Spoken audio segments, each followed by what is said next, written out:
C'est la grande innovation aujourd'hui, il y a une nouvelle forme de vidéo, donc j'ai fait une petite recherche sur le pendule de Foucault qui m'a mené assez loin. J'ai quelques réflexions à vous livrer.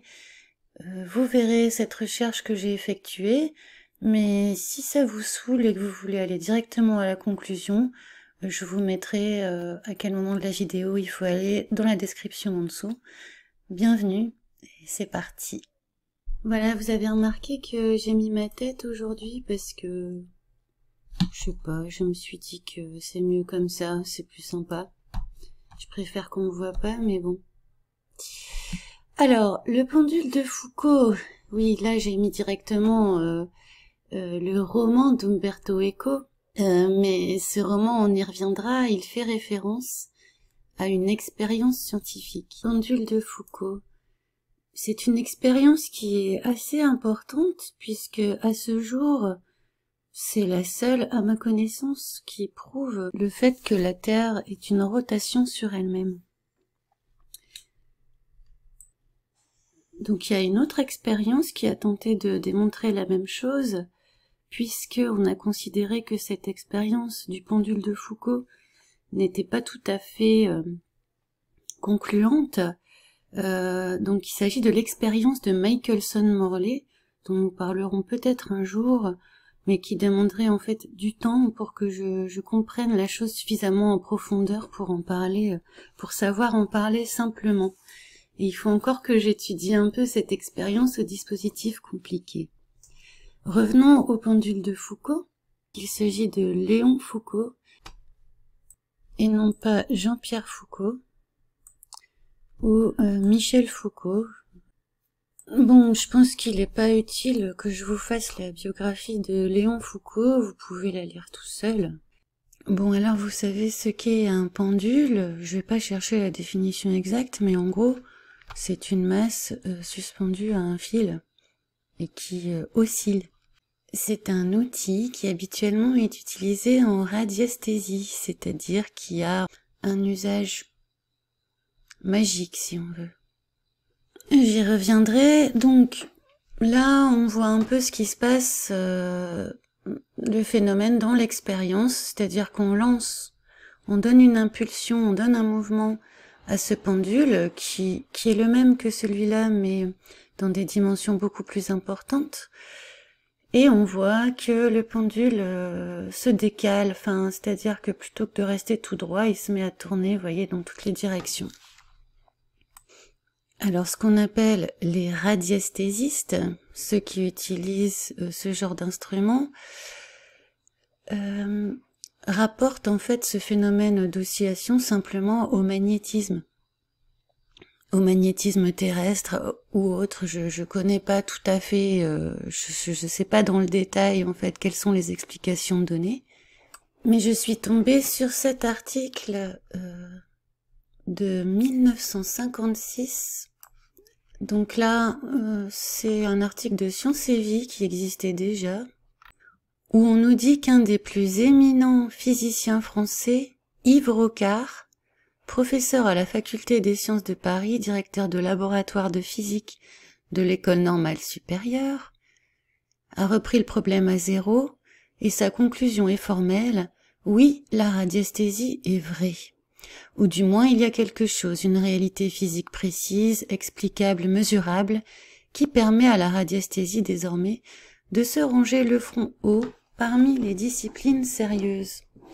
Fidèles à notre souci de rigueur scientifique, nous sommes heureux d'être les premiers à informer nos lecteurs de cette découverte sensationnelle qui renverse tout ce que l'on croyait acquis.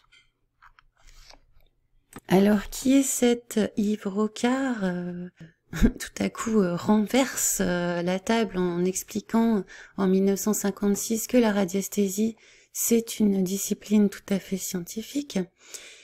Yves-André Rocard, ce n'est autre que le papa de Michel. Ce Michel Rocard, le socialiste, et là j'apprends qu'il est ambassadeur cherché de la négociation internationale pour les pôles Arctique et Antarctique, de 2009 à sa mort, dites donc. C'est une spécialité des socialistes, on dirait, avec Ségolène Royal qui est ambassadrice des pôles. Michel Rocard, fils de Yves Rocard, dont je viens de parler. Ce Yves Rocard qui en 1956 réhabilitait la radiesthésie, la faisait rentrer à l'Académie des sciences. On apprend qu'il est le responsable scientifique des programmes qui conduisirent à la mise au point de la bombe atomique française. Je vous invite à lire la suite pour pas qu'on s'éloigne trop de notre sujet avec le pendule de Foucault, mais vous verrez que c'est un personnage, par exemple, qui s'est intéressé aux ovnis et un peu qui est parti, on va dire, dans le paranormal. À noter que son nom se trouve aux côtés des 72 noms de scientifiques inscrits sur la tour Eiffel. Alors je reviens à mon pendule. Ce que les radiesthésistes ou les scientifiques comme Yves Rocard ont mis en évidence, c'est l'influence électromagnétique sur cet instrument, qui fait que quand on lance le pendule, il ne va pas osciller en ligne droite, mais il va avoir tendance à tourner.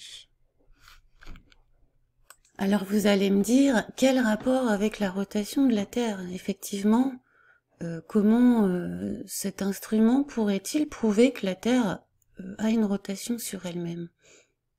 Bah, tout simplement en inversant les choses, en disant que ce mouvement est imprimé non pas parce que c'est la masse du pendule qui tourne, mais parce que c'est le sol lui-même qui tourne. Donc c'est un petit peu compliqué, c'est assez totalement anti-intuitif, je dirais. Voilà, c'est représenté comme ça par ce schéma. On a inversé les choses. Ça pose un petit problème, ça pose plusieurs petits problèmes, puisque normalement le point de fixation en fait devrait se trouver directement en prolongement de l'axe de rotation de la Terre pour que cette expérience puisse prouver quelque chose. Donc on fait aussi un pendule, on observe un mouvement et puis on en déduit que c'est la Terre qui tourne et non pas le pendule. Bon, il faut accepter ça sans autre expérience, sans autre preuve qui nous montre que la Terre tourne. Parce qu'il n'y en a pas d'autres à ma connaissance, et pour cause. Puisqu'il s'agit d'un problème logique, de métaphysique, de philosophie, je dirais, on ne peut pas prouver que la Terre tourne en étant soi-même sur la Terre, les pieds sur Terre.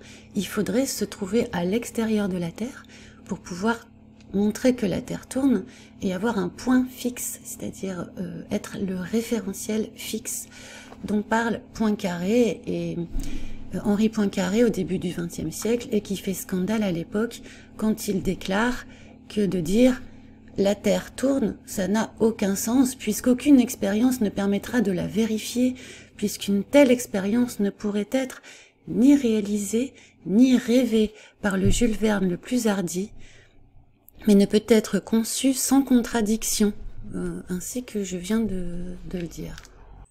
Donc quand on parle pendule, on pense à ésotérisme, on pense à magie, on pense à école initiatique, loge, franc-maçonnerie, etc. Et justement, le pendule de Foucault, c'est aussi un roman de Umberto Eco qui va être bourré de références occultistes. Si j'en lis le résumé, c'est un roman d'aventure. Ce serait la longue dissertation d'un homme qui, par passion des mystères hermétiques, puis par jeu, imagine avec deux collègues un plan mondial organisé pour diriger le monde. Au fil de nombreuses pages et des longues digressions, récits de l'Italie en guerre, de l'Italie en reconstruction, des batailles des Templiers, avec un humour féroce, de l'imagination, de l'érudition, il écrit une œuvre inclassable. L'origine du titre de ce livre vient de la célèbre expérience de physique connue sous le nom d'expérience du pendule de Foucault, qui constitue pour certains fanatiques d'ésotérisme et d'occultisme le seul et unique indicateur du point fixe de l'univers. C'est une drôle de phrase, difficile à comprendre. Donc j'ai pas lu ce roman, je peux pas vous dire si c'est correct ou pas tout ça. Je vais donc m'en référer Au grand érudit, nous dit le soir.be, philologue, traducteur, historien de la littérature et des religions, Henri Plard, professeur émérite à l'ULB, qui semble être initié, comme on dit, à cet occultisme, et donc qui fait un décryptage pour nous du roman d'Umberto Eco. Je lis: le pendule de Foucault est formellement inspiré par la Fama Fraternitatis, le premier manifeste rosicrucien qui date de 1614, sachant qu'un autre roman d'Umberto Eco s'appelle Le nom de la rose, et c'est sans doute aussi en rapport avec les Rose-Croix. Donc toute une série de détails proviennent chez Eco des 3 premiers écrits rosicruciens. Comme Le nom de la rose, le pendule de Foucault peut se lire à divers niveaux. Le récit est d'ailleurs précédé d'une longue initiation du De Occulta Philosophia, la philosophie cachée. On peut donc prendre le pendule de Foucault comme une sorte d'introduction romancée à l'ésotérisme, ou pour mieux dire aux très nombreuses formes qu'il a prises au cours des âges, car on retrouve chez Eco la Kabbale judaïque, la magie alexandrine, les cultes du Baphomet templier, la secte des assassins, la pansophie de la Renaissance, le rosicrucisme et son évolution, les illuminés du XVIIIe siècle, l'ésotérisme des Rose-Croix, Eliphas Lévi et Stanislas de Gaïta, etc. C'est une réflexion aussi du penseur viennois Karl Popper, qui est, on va dire, l'épistémologue qui fait aujourd'hui autorité pour définir ce qu'est la science. Ce qu'est la science moderne, donc, c'est-à-dire un abandon de Dieu. On abandonne Dieu comme explication aux phénomènes naturels, c'est le présupposé de la science contemporaine. Voilà, je vous invite à découvrir qui est Karl Popper pour comprendre quelle influence il a aujourd'hui sur la science, sur la définition de ce qui est scientifique et de ce qui est pseudo-scientifique. C'est lui qui est à l'origine de ça. Donc je reviens à mon article qui décrypte le roman d'Umberto Eco. Je lis: la conjuration universelle, les démons omniprésents, les formes que peut prendre leur culte, les diverses écoles des diaboliques, prétendues réunies en vue d'un but commun. La destruction, le grand joyau de Lucifer, ce pourrait être l'un des sujets profonds du livre, une quête historique dans le cadre de perspectives métaphysiques négatives. L'ouvrage est divisé en 10 parties, dont chacune comporte en titre le nom d'une des 10 séphirotes, en frontispice. Eco reproduit un dessin bien connu, l'arbre des séphirotes. Voilà. Et on nous dit ensuite que toutes ces correspondances ne sont qu'un canular, que nous ne devons pas prendre au sérieux, puisque bien sûr, l'hermétisme n'existe pas, l'occultisme n'existe pas, les complots n'existent pas, personne ne veut prendre le pouvoir, etc. On voit que ce sont les mêmes personnes qui nous donnent des informations sur l'occultisme, mais en même temps qui nous disent que c'est pas vrai. Enfin, c'est assez bizarre.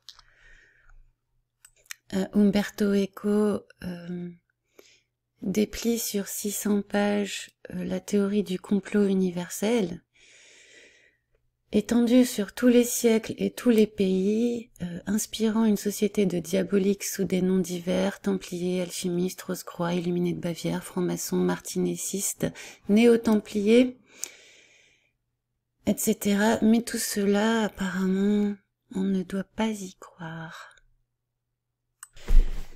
Bon, alors que tirer de tout ça ?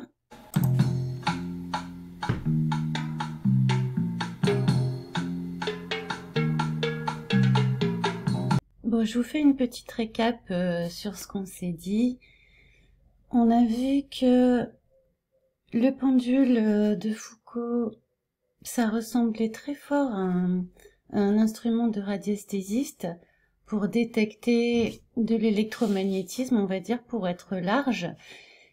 électromagnétisme, aussi appelé radiesthésie, qui aujourd'hui est cantonné à la sphère de l'occulte, de la magie, de la divination, etc., du chamanisme. Cet instrument, le pendule de Foucault, a été utilisé au XIXe siècle par Léon Foucault dans le cadre d'une expérience dite scientifique pour prouver la rotation de la Terre, en expliquant le changement de direction du pendule par la rotation du sol lui-même. Ce qui est légèrement anti-intuitif et ce qui fait dire à certains philosophes des sciences que personne ne comprend vraiment cette expérience, puisque, en gros, déjà à l'époque, je peux pas vous retrouver ça, mais j'ai lu que ça a été décrié tout de suite, en fait, et qu'il a fallu justement prouver autrement que la Terre tournait, parce que cette expérience-là était pas assez crédible, en fait, pour la communauté scientifique. Et donc, on a mis au point une nouvelle expérience avec un dispositif extrêmement ingénieux, assez compliqué, avec des miroirs et la captation de rayons de lumière pour tester en fait cette rotation terrestre. Donc cette expérience qui n'a pas convaincu tout à fait la communauté scientifique a un rapport un peu avec cet instrument utilisé dans l'occultisme et qu'on met en rapport avec tout ce qui est magnétique, les ondes radio, etc.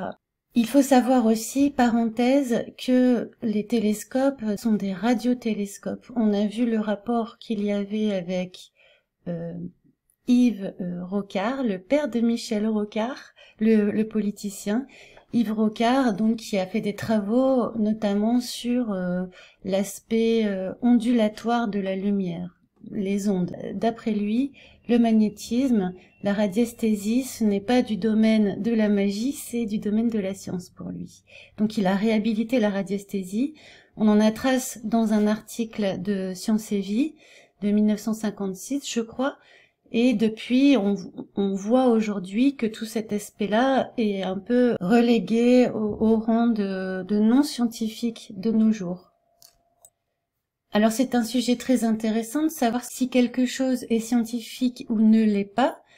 C'est une question qui se discute et qui s'est toujours discutée dans l'histoire humaine. Ce qu'on appelait science dans l'Antiquité, au Moyen-Âge, à l'époque moderne et de nos jours, ça ne se rapporte pas à la même chose. Le mot est le même, mais la définition a changé et les pratiques ont changé. Quoi qu'il en soit, on voit que depuis à peu près le XVIIe siècle, la science moderne, c'est la modernité après la Renaissance, c'est l'époque moderne.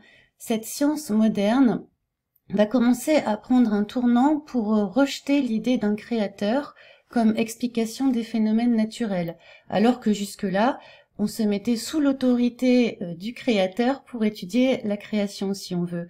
On essayait d'approcher l'artiste en analysant son œuvre.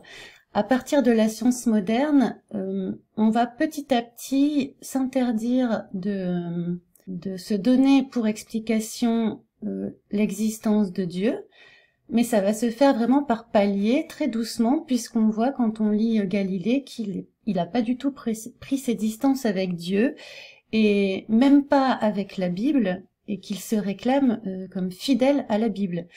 Petit à petit, on va vraiment se couper totalement d'une explication créationniste des choses, c'est-à-dire avec Dieu comme auteur de la nature et auteur des êtres humains. Et ça va se faire vraiment petit à petit par un glissement où au départ on se réclame de la raison, de la rationalité, et petit à petit tout cela se transforme en scientisme, c'est-à-dire qu'on va vouloir tout expliquer, on va avoir l'impression aussi qu'on peut tout expliquer par l'usage de la rationalité, en fait. Non seulement on va penser qu'on va pouvoir tout expliquer par l'usage de la rationalité, mais on va s'imaginer qu'on a une rationalité infinie, qu'on est capable de tout saisir, de tout comprendre, c'est juste une question de temps, de moyens, de choses qu'on peut gérer, en fait. C'est pas pour rien que je parle d'occultisme, puisque les grands noms de l'histoire moderne, c'est-à-dire à partir du moment où on a pris ce tournant on va dire, ce recul vis-à-vis de Dieu créateur, de intelligence suprême au-dessus, au-delà de nos intelligences limitées, au-delà de nos limites. C'est bien en Grèce antique qu'a été forgé le mot hubris, qui signifie démesure, c'est-à-dire tout ce qu'il y a de diabolique dans la croyance en nos possibilités infinies. Voilà. La déification de l'être humain. Et cette science moderne, effectivement, concourt peu à peu à déifier l'être humain, tout en le diminuant, ce qui est assez... ce qui est même complètement paradoxal. C'est la question que se pose René Char, je crois, en se demandant si, dans la conquête spatiale, est-ce que la dimension humaine s'en trouve grandie ou diminuée? Est-ce que ça grandit ou est-ce que ça diminue l'homme, cette histoire de conquête spatiale? Est-ce que ça lui donne une plus grande importance ou est-ce que ça le rapetisse au contraire? Et cette tension comme ça, elle existe en permanence, de se diminuer totalement et de se magnifier totalement. C'est la démesure qui va se trouver finalement dans les deux sens. Je crois que c'est en ça que les chrétiens parlent de justice, de justesse, d'être juste. Le juste, c'est le juste milieu. Je ferme la parenthèse. Alors, je n'ai pas fait de recherche sur tous ces scientifiques modernes qui se trouvent, par exemple, dont les noms se trouvent sur la tour Eiffel, ou par exemple qui ont donné leur nom à des cratères lunaires. Tous ces gens qui ont fait la modernité de la science, bon, vous voyez déjà un peu la démesure, hein, il y a leur nom sur la Lune, quoi. Tous ces gens-là, je me suis pas amusée à vérifier si tous avaient versé dans l'occultisme. Toute cette liste que fait Umberto Eco dans ses romans, toute cette liste de loges, d'écoles initiatiques, etc., qu'on trouve dans la littérature franc-maçonne, est-ce que tous ces gens fréquentaient des loges franc-maçonnes? Je sais pas. Ce que je sais, au gré de mes lectures, puisque j'ai pas cherché spécifiquement ce sujet-là, au gré de mes lectures, j'ai trouvé que Newton était alchimiste, que Descartes était Rose-Croix, que Kepler avait aussi versé aussi dans l'occultisme et que sa mère était connue pour être une sorcière. Si vous voulez, je pense que la science moderne, sous l'empire de laquelle nous sommes encore aujourd'hui, qui a sa propre genèse, sa propre explication de la création du monde, on est vraiment dans le domaine religieux, puisque vous verrez que on est dans une théorie pure en permanence et qu'il n'y a plus de rapport entre le tournant qu'a pris cette science contemporaine et le réel, comme pouvait l'avoir une science justement qui n'avait pas, ne serait-ce qu'exclu la possibilité de l'existence de Dieu. Parce que exclure la possibilité de l'existence de Dieu dans la méthode même de recherche scientifique, de dire, bon ben maintenant, la science, ça va être de chercher, mais en excluant Dieu, Dieu ne pourra jamais être une réponse. Donc quand on part de ce principe-là, forcément, si Dieu existe, on est mal. C'est une bonne chose d'exclure Dieu de la méthode scientifique si Dieu n'existe pas, mais s'il existe, ça nous emmène dans des fictions pures et dans des apories, c'est-à-dire dans des voies sans issue, où on se retrouve avec des théories irréconciliables comme la physique quantique et la théorie de la relativité générale qui n'ont rien à voir, qu'on n'arrive pas à coller ensemble. C'est comme s'il y avait des lois différentes en des lieux différents, donc on change de lieu, on change de loi. On est obligé de faire ça puisqu'il n'y a rien qui colle en fait. Je vais pas vous dire ce que vous devez en penser, mais je pense que vous avez deviné ma pensée que je peux difficilement masquer. Si vous avez des critiques à me faire, allez-y, on en parle, ça m'intéresse. J'espère en tout cas vous avoir appris des trucs, puisque moi ça fait pas longtemps que je les ai appris, donc je dois pas être la seule à apprendre. Voilà, et merci de m'avoir écouté et à la prochaine.